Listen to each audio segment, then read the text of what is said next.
Buenos días, mi nombre es Noelia Rojas, soy enfermera, profesora de la Escuela de Enfermería de la Pontificia Universidad Católica de Chile. Y hoy día hablaremos respecto de cómo cuidar a la familia de los pacientes COVID-19 en las unidades de cuidados intensivos. Para introducirnos en el tema, no podemos dejar de señalar que, como bien sabemos, China fue el país que reportó el primer caso COVID-19 en diciembre pasado. Y hoy el mundo vive una pandemia sin precedentes en que el número de contagiados aumenta en todos los continentes. La información de nuevos casos y de personas fallecidas se actualiza permanentemente. Sabemos que hay más de 2 millones de personas contagiadas en todo el mundo y más de 119.000 personas fallecidas. Sabemos además que del total de personas que se contagian por este virus, un 10% presentará síntomas severos y un 5% requerirá ser hospitalizado en unidades de alta complejidad. ¿Cuál es el impacto que la hospitalización en una unidad de cuidados intensivos tendrá para estos pacientes? Será motivo de estudio en los próximos meses. Por lo pronto, debemos preocuparnos no solo de cuidar a los pacientes que ingresen graves a las unidades de cuidados intensivos, sino también de acompañar y cuidar a las familiares de los pacientes COVID-19. Para poder hablar sobre cómo cuidar a los familiares de los pacientes que hospitalizamos hoy día en las unidades de cuidados intensivos con diagnóstico de COVID-19, tenemos que remontarnos a qué dice la literatura respecto a cuál es el impacto que la hospitalización en general tiene en los familiares de cualquier paciente que ingresa a un hospital.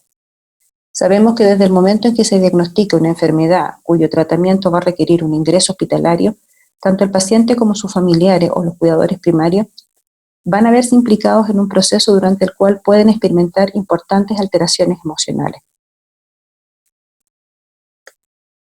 En este contexto, entonces, los objetivos de esta presentación son que podamos reconocer cuál es el impacto que la hospitalización en la UCI tiene para la familia del paciente crítico, que conozcamos el impacto que la hospitalización en una UCI tiene para la familia de un paciente crítico COVID-19, y que identifiquemos algunas recomendaciones para otorgar un mejor cuidado a las familias de pacientes críticos COVID-19. La hospitalización en una unidad de cuidado intensivo supone que una enfermedad aguda y grave ocasiona un gran impacto en el paciente y su familia.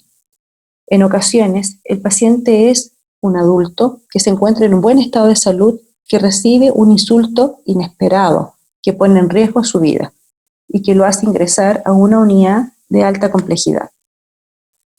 La familia cumple un rol fundamental en la recuperación de los enfermos hospitalizados en general, y en particular en los pacientes críticos. Si revisamos las investigaciones que se han llevado a cabo respecto del efecto que tiene la hospitalización en una UCI, tanto a corto como a largo plazo, podemos encontrarnos con que, en el corto plazo, los familiares de los pacientes críticos desarrollan síntomas de ansiedad, estrés, desesperación y depresión. Y en el largo plazo hay dos situaciones que están claramente descritas. El síndrome post-UCI, que se refiere a un estrés postraumático que puede presentar la familia de un paciente crítico desde el ingreso del familiar a la UCI hasta un año posterior al alta hospitalaria. Y el duelo complicado en familiares de pacientes fallecidos en UCI, que también ha sido largamente descrito en la literatura en los últimos años. ¿Qué elementos de la hospitalización en una unidad de cuidados intensivos provocan estos altos niveles de ansiedad y de estrés? Algunas investigaciones han profundizado en la identificación de los denominados estresores en una unidad de cuidados intensivos, los que se han agrupado en tres grandes dimensiones: el ambiente, la condición del paciente y la comunicación entre el equipo y la familia. Cuando hablamos del ambiente nos referimos a las características físicas del ambiente que rodea o que está presente en una unidad de cuidados intensivos. El tipo de cama, las barandas, la movilización que tiene el paciente en una cama, los monitores, los ventiladores mecánicos, las bombas de infusión, los sistemas de soporte, el sistema de aspiración que rodean al paciente cuando se encuentra hospitalizado en una unidad de cuidado intensivo. Todas estas son características de la infraestructura que generan ansiedad en el familiar cuando éste visita al paciente crítico.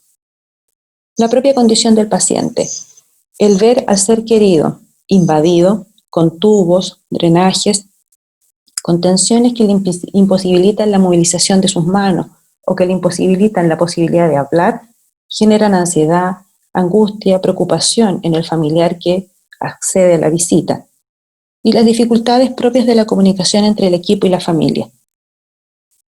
El familiar se ve afectado por la falta o por la dificultad que muchas veces experimenta de poder comprender la información que el equipo de salud entrega en el momento de la visita. La falta de conocimiento en el área de la salud y la falta de entendimiento respecto de la terminología específica que el equipo de salud utiliza generan mayores niveles de angustia y mayores niveles de ansiedad en los familiares de los pacientes críticos. Estas fuentes de estrés pueden ser resumidas en que se presentan como factores estresantes entonces en una unidad de cuidados intensivos, las dificultades en la comunicación entre familiares y pacientes, el propio significado de estar en la unidad de cuidados intensivos, el no conocer al equipo de salud, el no poder hablar con el médico. Las anteriores entonces son factores que con frecuencia condicionan y determinan que el familiar de un paciente crítico se sienta cada vez más ansioso y cada vez más angustiado cuando va a visitar a su familiar a una UCI. Esto hace que los familiares no se sientan con libertad para poder verbalizar sus dudas y temores. Y a ello se asocia que las enfermeras con frecuencia perciben que la información que deben entregar a los familiares de los pacientes críticos debe estar centrada en dar cuenta de los cambios y de la evolución clínica que el paciente tiene, y por lo tanto centran la información que entregan en cambios biológicos. Pero para los familiares, los problemas que se presentan, dado a la condición de gravedad que tiene el familiar querido en la UCI, se asocia a aspectos psicológicos, sociales y culturales, que en ocasiones entonces el equipo de enfermería no logra comprender. Esto hace que el familiar sea incapaz de explicar sus necesidades, lo que se traduce en una falta de feedback entre la familia y la enfermera. La literatura al respecto es consistente en señalar que cuando el familiar es incapaz de explicar sus necesidades y se produce esta falta de feedback, se produce un deterioro en la relación enfermera-paciente y enfermera-familiar. Y la literatura en este punto señala que las necesidades de los familiares son esenciales y cuando son consideradas alivian y reducen de manera inmediata la angustia de la familia. El reconocimiento de las necesidades de los familiares del paciente crítico impactan positivamente en la experiencia, por lo tanto, durante y después de la hospitalización. Particularmente, las necesidades de la familia fueron descritas hace más de 20 años por investigadoras norteamericanas, Molter y Leske, quienes desarrollaron un instrumento para poder reconocer cuáles son las necesidades de los familiares de los pacientes críticos. Estas necesidades se han agrupado en 5 grandes dimensiones y han sido estudiadas en diversas partes del mundo. Los estudios han demostrado que las necesidades más importantes que los familiares de los pacientes críticos presentan cuando tienen a un ser querido hospitalizado en la UCI se agrupan en las siguientes dimensiones: información, necesidad de seguridad, necesidad de apoyo, necesidad de proximidad, necesidad de comodidad.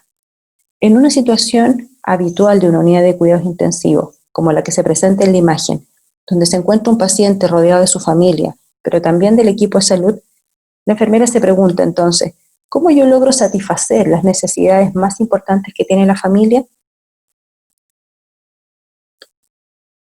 Las estrategias tradicionales que se han utilizado en diversas partes del mundo para poder satisfacer estas necesidades y que han demostrado alguna efectividad son, por ejemplo, la ampliación y la flexibilización de los horarios de visita, lo que permite que el familiar pueda acceder en horarios más libres a visitar a su familiar enfermo. La presencia de un facilitador de comunicación en las unidades de cuidados intensivos, alguien que pueda ir informando periódicamente a la familia de cuál es el estado o la condición de salud de su familiar querido. La participación de la familia en reuniones familiares periódicas, es decir, que el equipo de salud se reúne con la familia y puede conversar respecto de la evolución del paciente crítico.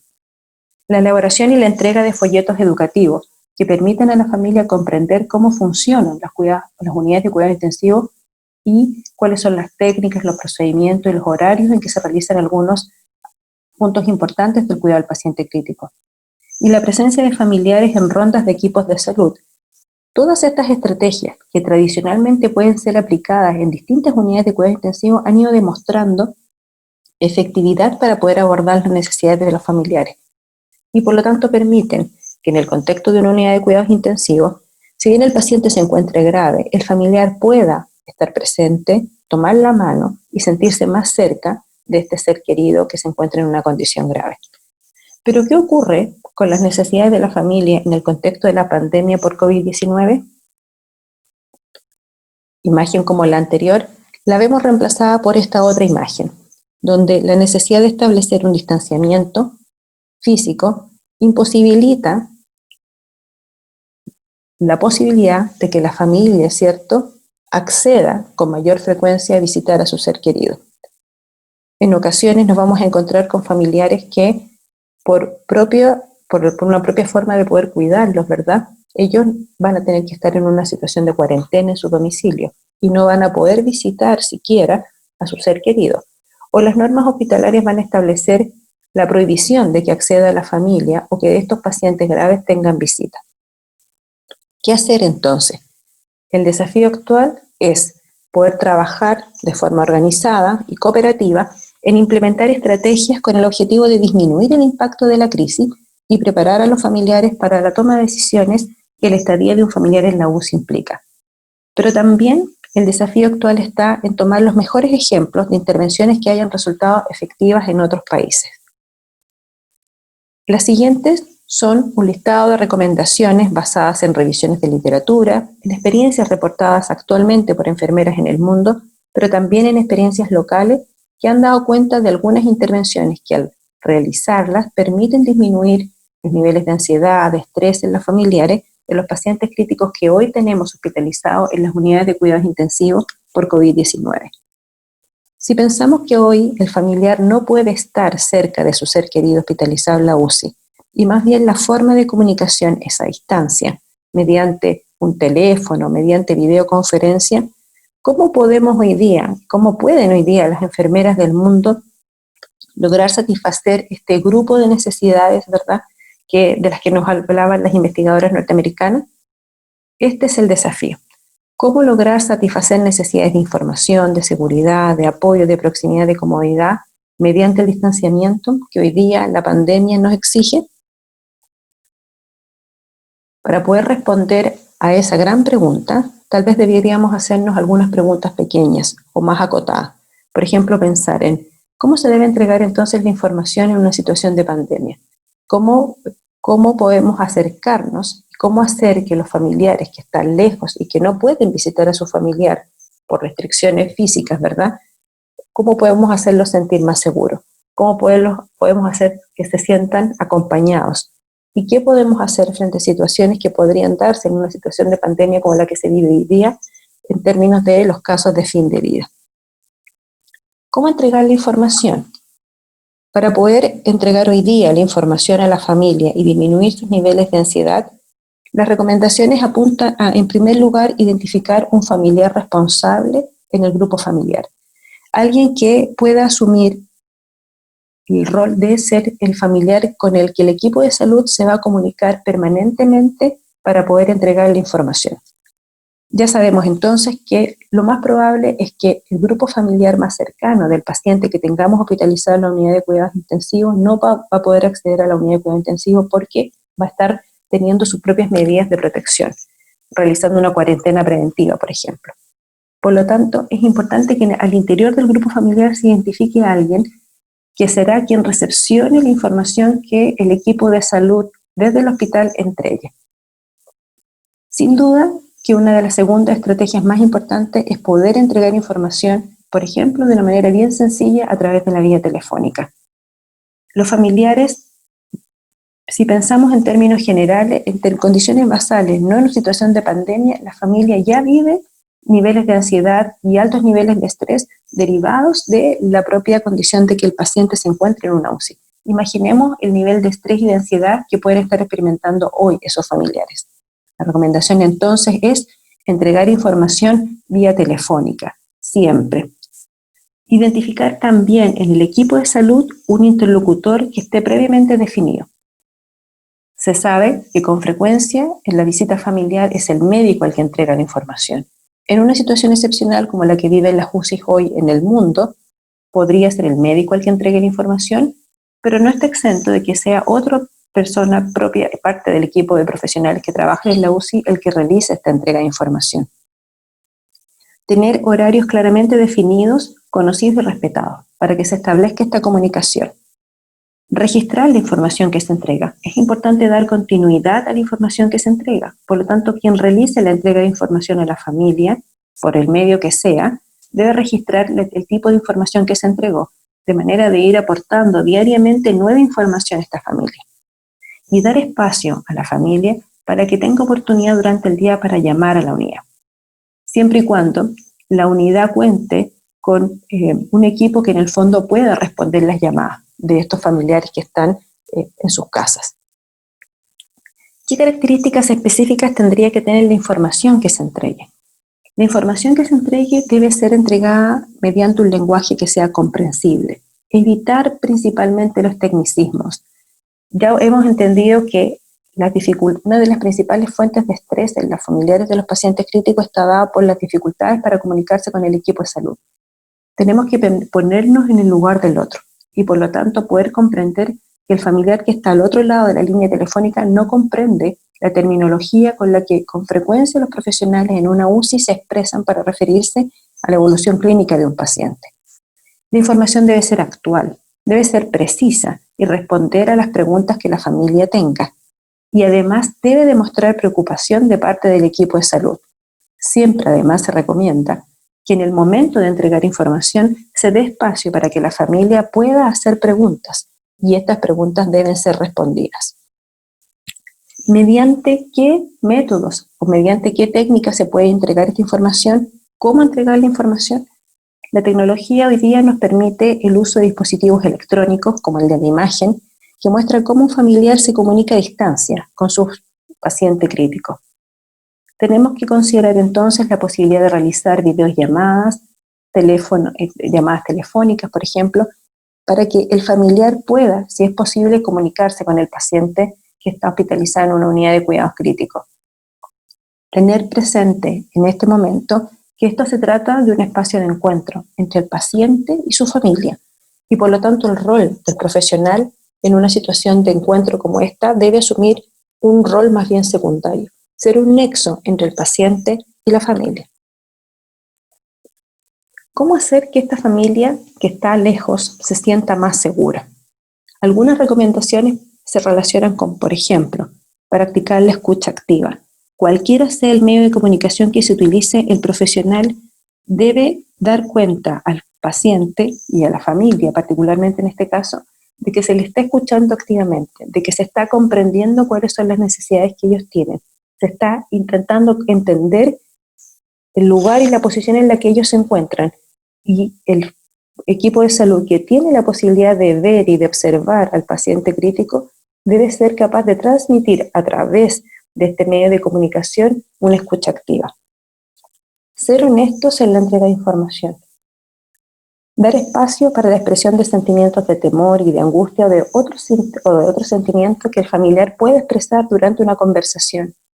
El equipo de salud y quien sea el interlocutor del equipo de salud debe dar el espacio para que este familiar exprese sus propios sentimientos de preocupación y demostrar empatía. Ponerse en el lugar de la familia que está lejos y que no puede ver a su ser querido. ¿Cómo acompañar? Tener presente entonces que, como lo hemos conversado, en una situación de pandemia como la actual, los familiares pueden verse imposibilitados por una restricción de visita total que la institución de salud establezca o porque ellos mismos se encuentran en una cuarentena obligatoria. La recomendación entonces primera es seguir las normas sanitarias establecidas por los organismos nacionales pero también internacionales y desarrollar protocolos locales que consideren dos aspectos esenciales. Primero, que establezcan si va a ser posible tener visitas de familiares a la unidad de cuidado intensivo, cuál será la frecuencia y cuál va a ser la duración de la visita. Y también establecer protocolos que consideren qué familiares van a poder acceder a esta visita. Por ejemplo, establecer que los grupos de riesgo o las personas que han tenido síntomas de enfermedad definitivamente no van a poder ser de aquellos familiares que visiten al paciente en la unidad de cuidados intensivos. Estos protocolos entonces deben ser conocidos por los familiares una vez que los pacientes se hospitalicen en las unidades de cuidados intensivos. Si el familiar puede acceder a realizar una visita de su paciente en la unidad de cuidados intensivos, entonces velar por la correcta aplicación de medidas de prevención de contagio. Esto es, la adecuada utilización del lavado de manos, la adecuada utilización y retiro de elementos de protección personal, como las mascarillas, los guantes, los delantales, y el establecimiento del distanciamiento social recomendado. Además, de acuerdo a las características de la familia, establecer entonces que a lo mejor la forma más sencilla de comunicarse con el paciente de esta familia va a ser utilizar algunos dispositivos electrónicos que la familia puede dejar en la unidad de los pacientes, si es que el paciente puede comunicarse para poder hacer un llamado telefónico, por ejemplo.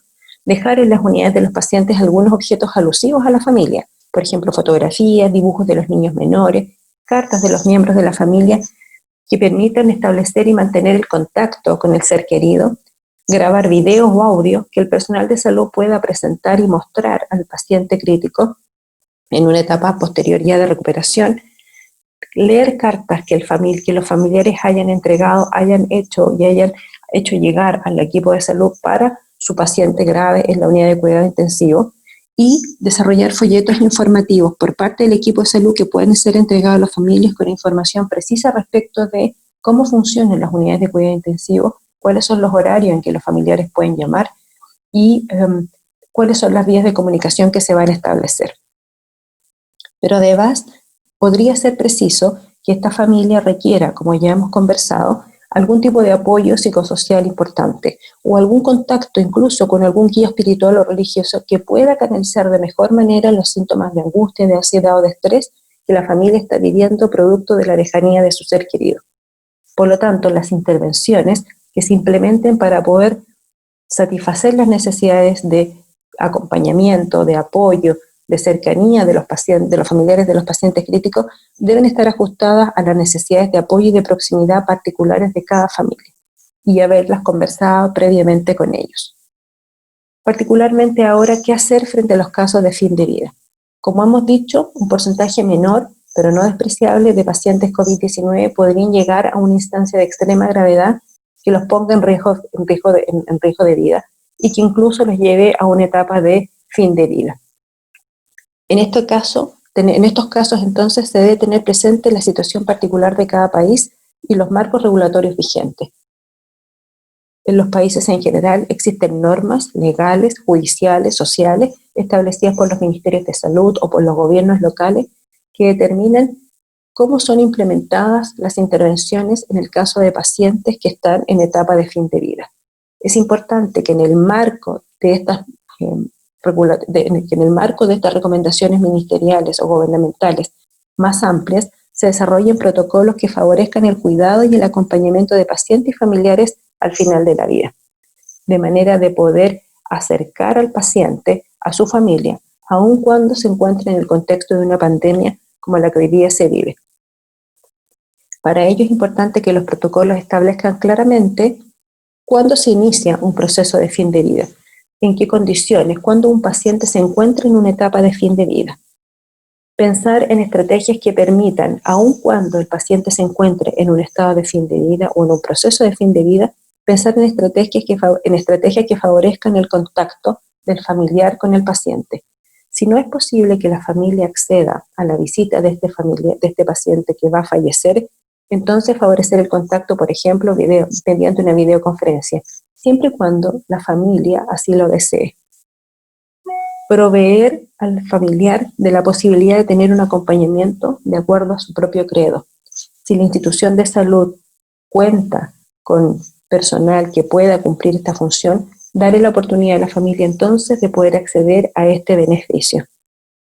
En el caso de que la familia, como se ha mencionado, no tenga la posibilidad de acceder a esta última etapa para poder acompañar a su ser querido, entonces indagar al interior del equipo de salud qué personal del equipo de salud podría estar dispuesto a acompañar a este paciente en sus momentos finales de vida y clarificar a la familia que el paciente en todo momento estuvo acompañado, de manera de dar cuenta de que su ser querido vivió esta última etapa de su vida acompañado de un profesional de la salud. En algunas instituciones también diseñar algunas intervenciones asociadas con condolencias institucionales que puedan ser enviadas y recepcionadas por los familiares posteriormente al fallecimiento de su ser querido. Tener presente además de que en muchos países los pacientes establecen a priori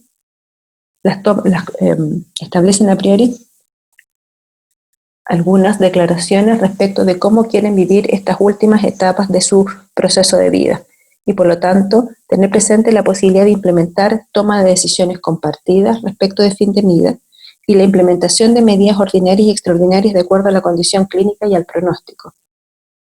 Se recomienda que previo al ingreso de los pacientes a las unidades de cuidados intensivos, el equipo de salud pueda conversar con los familiares hasta qué punto y hasta qué nivel se llegará en el avance y en la implementación de medidas ordinarias y extraordinarias de soporte vital, de manera que los familiares puedan tener claridad de cuál ha sido la evolución y hasta qué punto va a ser apoyadas sus funciones vitales con medidas ordinarias y extraordinarias.